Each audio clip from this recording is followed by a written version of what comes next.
What is going on, everybody? So I am at the shop right now, and I'm about to fill up one of our 29-gallon QT tanks.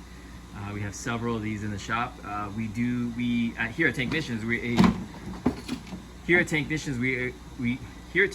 a coral quarantine shop, which means we quarantine every single fish that comes into our facility for up to 6 weeks. And I just broke this system down, cleaned it out, sanitized it, did all that good stuff, dried it out. And I'm gonna show you kind of how our systems are set up here. So this is where I fill in. This top lid right here is all, it's got Vaseline all on the sides to make sure that there's no chance of any type of cross-contamination type of spray or anything from either aquarium, from either side of it. So I'm gonna go ahead and get this started. And we got the ammonia alert badges on there to make sure that the ammonia levels in these systems don't get too high. I was cleaning out this tank earlier. I dropped the ammonia alert badge, but you can see we got these fish in here that are looking pretty dang good. We got a bristle-tooth tang, we got a clownfish looking good, we got a little aquacultured yellow tang, and a bullet goby down there, along with a little yellow line goby.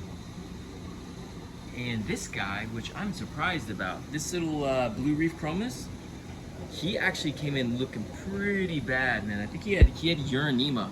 Anybody who's ever dealt with uranema knows that that is no joke, and it kills a lot of fish. And this little bugger's still hanging about. I'm really impressed. Another little buddy that had an issue was this clownfish. He was getting beat up by another clownfish that rejected it. We tried to pair them up, it was not happening.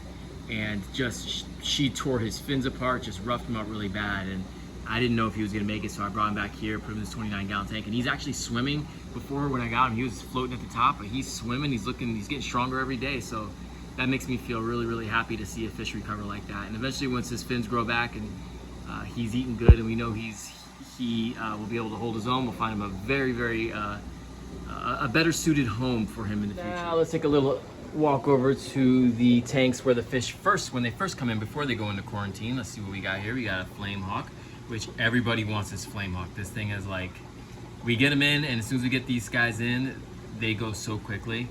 And it's easy to see why. Like, the flame hawks are so cool, man. They're like I always liken them to like an English bulldog. They just kind of like got that look to them, and they're just, I don't know, it's hard to find red in an aquarium setting too. I just think they're such a cool fish, and they're pretty well-tempered for being a hawk fish. Got a couple little damsels, firefish. Everybody loves leopard wrasse, right? Those are popular. They're a little hard to keep. Oh, but check this out in the quarantine section. Look at this little bitty mandarin. Look how tiny he is. And then there's another one over here. That is the smallest little mandarin I've ever seen. And that is not because they caught them when they were wild. That is because those are aquacultured mandarins. Yes, those are bred in captivity, which is so cool. I have no idea how they do stuff like that. Fascinating to me. And the reason why the reason why mandarins like this, the aquaculture ones, are supposedly supposed to be better is because they tend to take to frozen food easier. Honestly, I can't say that. I honestly think they're just as hard to get to eat as the regular ones in my experience. But what we do, we have these little copepods, frozen copepods that we feed them. I know it's not live, but a little feeding port right here. We just get a little boop in there. Close this off. And this one up. And a little boop in there. And the fish like it too. They'll eat them too. You see the clownfish love them. And then you just hope enough gets to the bottom that these guys can pick them off the bottom. You can see this. The bigger fish do eat it. But those make their way to the bottom, and that's what we've been feeding the mandarins so far, and they've been picking it up. And hopefully you can get some weight on them, and and they only got a little bit longer in quarantine. They'll find a home soon enough, and because they're so small, pretty much a good sized tank, they'll have plenty to eat, and they'll grow big and strong. All right, so here we are at a customer's house, and this is a prime example of what I wanted to talk about today. This is a 20-gallon all-in-one ice cap nano tank, and it's been up and running for probably about 3 months, I'd say. It started with dry rock, live, quote unquote live sand, and doesn't really have much in it, but you can see it's going into a bit of an ugly phase, right? So we got some cyanobacterias, we got some green slimes, and then the customer wanted to put an anemone in. We set this tank up, and the customer put in an anemone the same day. This anemone is not doing well. Yes, that is an anemone that we're looking at right there. It is doing awful. And that is because the tank is not ready. Now, what do I mean by that? It doesn't have the right micro biodiversity, right? And you can tell that because there's these nuisance bacteria, or at least what we call nuisance, the cyanobacteria and the green bacterias. And ooh, that's kind of cool though. We see a little purple growing on the rock. That's encouraging. So some coralline algae is starting to seed in there. That's a big deal. Yep, brushing it off now. That is coralline algae, guys. That's a great sign. So that's a sign that the tank is really starting to mature a little bit, okay? So that's very encouraging. I'm happy about that. So the aquarium is not quite ready yet, and what would probably speed up the process, and we dose copepods in this tank, but what would speed up the process would be some corals in here, because there's nothing in here to absorb the excess nutrients. Now there's only 2 clownfish in here, but they produce waste, right? They poop and they pee, and plus the food that is given to them. There is nothing in this tank that can uptake those excess nutrients. So that's why it's very important to get coral in this tank. Today I'm just going to do my best to look how easy that anemone came off. Like that's a sign of that your anemone is not healthy, is when you can just pop it off like it's nothing. But anyways, today I'm going to scrub the rocks really, really good, get as much of this bacteria off the rock as I possibly can, clearing up real estate for more beneficial bacteria to grow. The rock is starting to turn green, which is another sign of the maturation process of an aquarium. But we probably are looking at having to get some soft corals in here. So the corals I'm talking about are like pallies, some fast-growing pallies, some like bigger zoas, some discosoma mushroom, things like that are fast-growing, really hardy, and that will help uptake the excess nutrient, as opposed to feeding those nuisance bacteria that are starting to grow in this tank. They will help balance this tank out quicker. But in the meantime, my job here is to just try to siphon off as much of this algae as I possibly can. I'm doing about a 5-gallon water change because there really isn't a crazy amount of nitrates and phosphates in this tank. We just want to siphon up as much of that bacteria as we can, because if it dies in the tank, it's just going to release those nutrients back in the system. And we are also going to be putting in some hermit crabs. They'll act as scavengers, eating the fish waste, any uneaten food, things like that. Now the very same customer has this tank. This is a very, very well-established aquarium here, and you can just tell by looking at it. I mean, look how healthy everything looks. Look at the anemones. So one of these anemones were, you see some of the corals here. Actually, you know what? Let me clean the glass because it's kind of hard to see in here. There's a ton of coralline algae on the glass, so I'm gonna go ahead and clean that. All right, so we get a little better look now that I've cleaned the glass. And so one of the anemones in here was actually put downstairs, and it just you saw what it looked like, it withered away. But in here, they look amazing. We had this little corner right here reserved for the red discosoma mushrooms. They're growing like crazy. You got LPS in here that's growing like crazy. You can just tell by looking at this system how the difference, right? There's tons of coralline algae. The corals look amazing. Some of these mushrooms actually would work. Putting them in the other tank, some of those Recordia mushrooms would work to help seed the other tank. Just look at the amount of coralline algae that's on that on the back glass. That's insane. This system has been up for 10 years plus, and this is a sign of a really well-maintained, well-aged system. It's locked in. It is keyed in.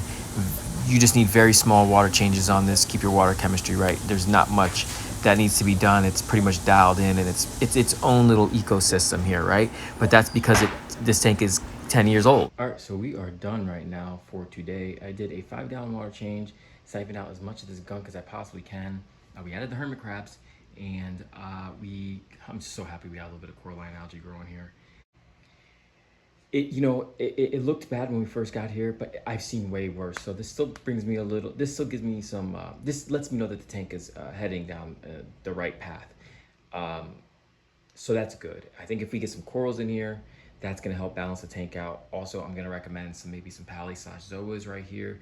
Maybe we get some mushrooms, something. We need some life in here for real, because there's just nothing going on here. I don't think anemones is the play right now until this tank gets a little bit more established, unfortunately. And then if it does, then we can go back, we can revisit the anemones, and maybe, I would give it 6 months to be honest. I want to see some real signs from this tank. Let me turn the light back on. But it's headed in the right direction, right? Like everything is headed in the right direction, and it can be frustrating. I get it, but I think now's the time to really stress test this tank and really put some zoas in here and some pallies, and let's see what we can do. Maybe even some type of like toadstool or leather coral, something like that. Let's see where this tank is at. Let's get some corals in here, and let's really try to like push a tank and see what it's capable of doing. Because just keeping it empty like this and just keep trying anemones, that's not the key. That's not how we're going to be successful in here. So I'll be back here in about another month, and I'll keep you guys updated. If this was your home tank, I would definitely suggest being on the game every single day, scrubbing the rock, monitoring everything. But being that we're here once a month, I just do a nice scrub and clean, and this is where we're leaving it off at. All right, now the aquarium at my house. Yeah, I know it doesn't look good. I have a huge diatom bloom right now happening, but that is okay. I am not worried. This is the part of the process. Now, I kept my lights off for the first, I think, 3 months of this tank, just because I wasn't able to get around to it. And I just recently, probably the light's been on for like 2-3 weeks now. I just recently put corals in here. So this is expected. You're gonna get a diatom bloom when the tank first gets lights, especially because the lights that I'm running are pretty strong. So I'm expecting this diatom bloom, but also encourage this diatom bloom because it's not just the lights that are gonna bring it. Is I have 8 aquaculture baby yellow tangs in here, and if anybody's having an aquacultured yellow tang knows they're very finicky. They're very hard to get to eat. So I kind of had to overfeed this tank pretty heavily just to make sure that they would eat enough. And because they were so small, I wanted to make sure they were getting enough food. And that means feeding small amounts several times a day. Like I was feeding 5-6 times a day because frozen fruit now, brine shrimp and mysis shrimp, because I wanted to make sure that they were going to eat enough to kind of get some fat little bellies and be healthy. Just wanted to kind of get them out of that translucent stage and get some color to them and get them a little size, a little healthier before, I felt good about it. So I'm going to dial back the feeding, but that's what led to the diatom bloom. There's excess nutrients in the water with the overfeeding, which I had to do. And because there's 8 baby yellow tangs in here that are all producing waste constantly, and the diatoms are the only thing that's kind of consuming it. Not enough coral in here to make up for to be able to help keep the tank balanced. So not going to worry about it. I'll do my water change when I get around to it. Lord knows I do so many tanks a day. It's hard to focus on your tank at home. But I got to get some cleanup crew in here. I don't have any cleanup crew in here as of yet. So I got to figure that out, being that this is going to be a clean tank, quarantined everything. So I got to find the right cleanup crew for here. Don't think it needs urgency or anything like that. Just needs some stuff to kind of disturb the rock. So I got to figure that out. Little yellow tangs darting behind the rocks are scared right now because I just got home. But some cleanup crew, and then I'm just going to do a water change, scrub the rocks, and I'm probably going to lessen my photo period. And I'm about to actually feed right now. Maybe we can see if we can get those yellow tangs to make an appearance. They're very shy, especially because I haven't been home all day. So like I just got home, so they're kind of freaking out. But they're doing really, really well. They've gained some size to them. They're healthy. And I feel good about them right now. It's frustrating that I couldn't get them to eat right away, but I'm happy that they are eating enough now. And like I said, I'm going to probably do a water change within the next couple days, probably about a good 30% water change on here. But I'm under no delusions that that will alone get rid of the diatom bloom. I'm just going to have to maintain the best I can. This is part of the process. And I will keep you guys all updated on the progress.